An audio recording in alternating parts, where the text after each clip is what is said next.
তো সংক্ষিপ্ত একটা বিষয় ফাঁকে একটু আলোচনা করি, সেটা হচ্ছে এই পৃথিবীর মধ্যে অনেক মানুষ এমন দেখা যায়, যেমন আছে দেখবেন, সুস্থ সবল তাগড়া, জ্ঞান বুদ্ধিতে মাশাল্লাহ অনেক এগিয়ে আছে, সুস্থ সবল, শারীরিক মানসিকভাবে সুস্থ সবল। এই এক ধরনের মানুষ আছে দেখবেন, এরা পরকালের চিন্তা করে যে এই পৃথিবীর জীবনে তো থাকা যাবে না, একদিন মরেই যাব, মরে যেতে হবে, তো আমরা দিনের বা ধর্মের কিছু কাজ করি, ভালো ভালো কাজ করে না, দেখবেন শারীরিক মানসিক উভয়ভাবে সুস্থ, তত বেশি পরকালীন চিন্তা, মৃত্যুর চিন্তা, মরে যাবে, পরকালের চিন্তা, হিসাব নিকাশের চিন্তায় মানুষ ভালো পথে চলে, হ্যাঁ ভালোভাবে চলতে চেষ্টা করে, দিন এবং ধর্মের পথে চলার চেষ্টা করে, যে কথাটা বলছিলাম।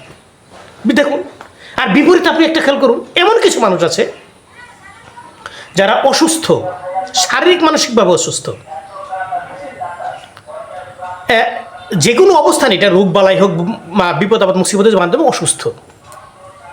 এই এক শ্রেণীর মানুষ হচ্ছে এরা মৃত্যুর কথা স্মরণ করে না, আর পরকাল হিসাব নিকাশের কথা ভ্রুক্ষেপই করে না, বেধারসে চলে, যদিও তার এ ব্যাপারে অবগত আছে, শুনে থাকে। এটা আপনি যে দিনের অধীনেই বলেন, যে ধর্মের অধীনেই বলেন, এরকম উভয় শ্রেণীর লোকই আপনি পাবেন। বিষয়টা আশ্চর্য লাগে না? এটা কারা? আমরাই মানুষ। মানুষের মধ্যে এমন একটা বিষয় খেয়াল করুন, একটা মানুষ যখন সুস্থ সবল থাকে শারীরিক মানসিকভাবে, তিনি যেভাবে ইবাদত বন্দেগী করতে পারবে, গুলামি করতে পারবে, আনুগত্য করতে পারবে, আনুগত্যমূলক যে কাজগুলো করার সেগুলো করতে পারবে, একটা মানুষ অসুস্থ হলে পারে? সেভাবে পারে না। বিষয়টা খেয়াল করুন।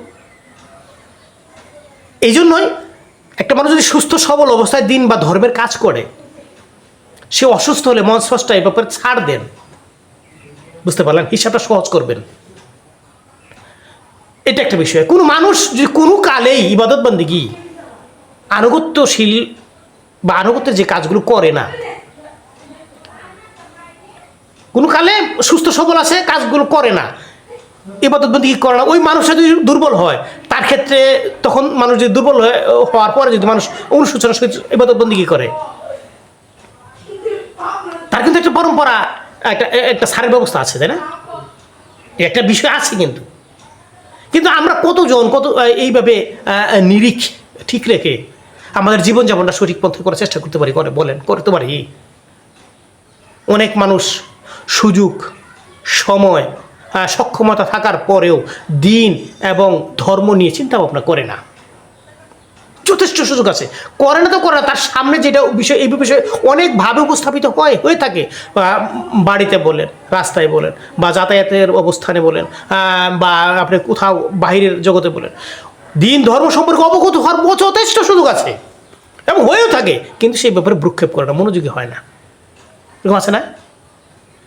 আর কিছু মানুষ এমনিতেই তার মন নিবিষ্ট করে দেয় স্রষ্টার প্রতি আনুগত্যশীল হয়ে যে কাজকর্মগুলো সে করে থাকে, এগুলো আসলে মানুষের বিভাজন স্রষ্টা যেভাবে করে দিয়েছেন, এটাই আমাদের মেনে নিতে হয়।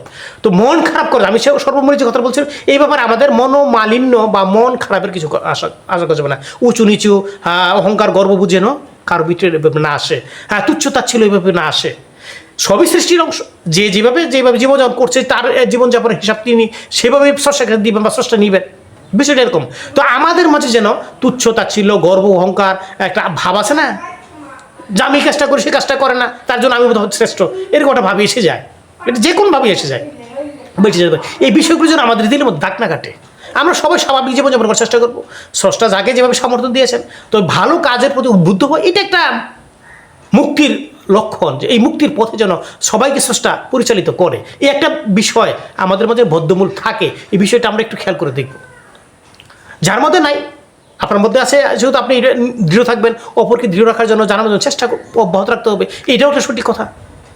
তো আমাদের মধ্যে যেন কোনো কালেও উঁচু নিচু, তুচ্ছতা ছিল একটা ভাবনা আসে, এইভাবে আমাদের হৃদয়টাকে একটু সংবরণ করে রাখতে হবে, আমরা যেন স্বাভাবিকভাবে জীবনযাপন করতে পারি।